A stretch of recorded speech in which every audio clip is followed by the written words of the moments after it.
Hey there, this is Jeff, and I just wanted to show you something that I've been doing recently. Gift season is coming up, and I like to make little baskets out of some origami boxes that I make.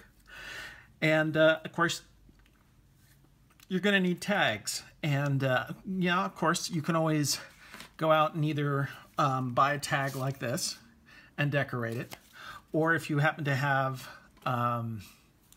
a die or a punch board that can do it, you can create tags that look like that.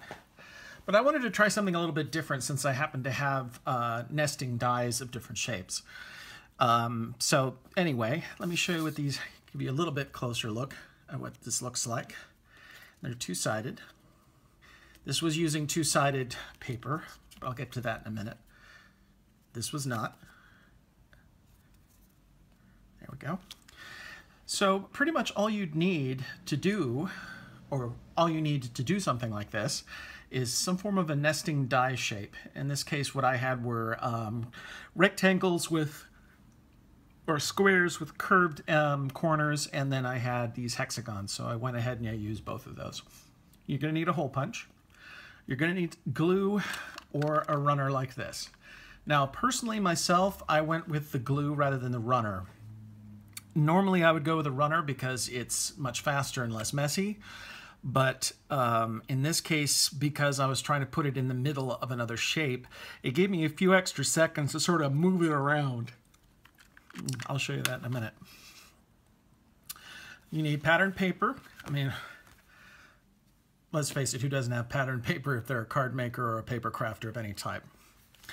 And then anything you wanted to color it in with. Now, you might think, well, why can't I just stamp out the, stamp out this on with the bigger thing here on the cardstock and knock a hole in it? Well, yeah, of course you can do that. The reason I did this is it makes the tag a little stronger, and also it allows me to use Copic markers, because once I've colored something in, although this is not Copic, once I've colored in something with a Copic marker, it's going to soak through to the other side of the page. So if you're using Copics, you want to stick it down onto something else. And I think it just looks fun. I mean, it's two-sided. Now, your pattern paper can be one-sided or two-sided. This happens to be two-sided. And then this I made with the one-sided paper. And let me show you what I did with that. Okay, so I cut out two hexagons of pattern paper, and then the next size down of die I cut out on regular white cardstock. I'll put this aside for the moment. And then get out your handy dandy glue stick.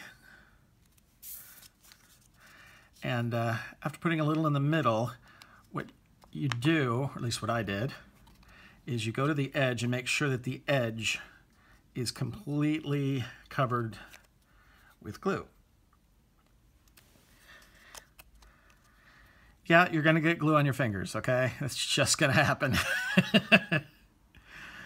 All right. So once you have this all glued up, you take your other hexagon, you line it up. See, and this is why I wanted to use the glue, because if I was using a runner, that would have bound almost instantly, and then moving it would have been impossible. So it gives me a little bit of play. There we go.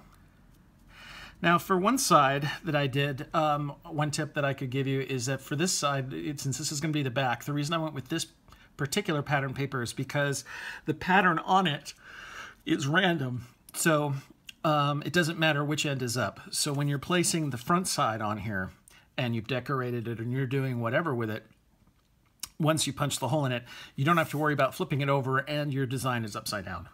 So, you know, this looks good no matter which way that it ends up. So another little tip for you. This is not completely straight. See, even I screw up. Or as I like to put it, just get it to the point where you don't hate it. And then you just decorate this part, and you'd stick that down. I happen to use some rubber stamps and some clear stamps, and then you just punch a hole in it with your hole punch. It's that simple.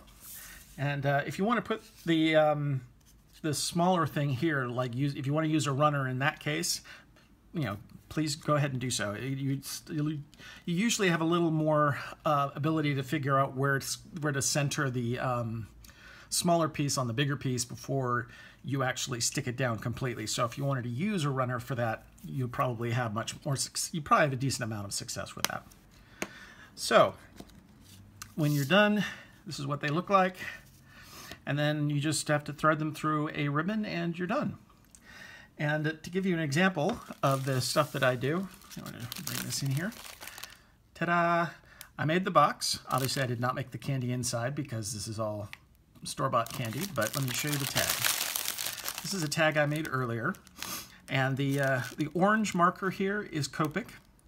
The gray that I put on the side of the ghost is actually Tombow. And here we have that same paper. And I mean, let's face it, who wouldn't want to receive this? Who wouldn't want to get this and go, oh my God, that's so cute? Well, I would at least. Anyway, there you go. That's what I've been doing craft-wise lately. Hope you enjoyed it.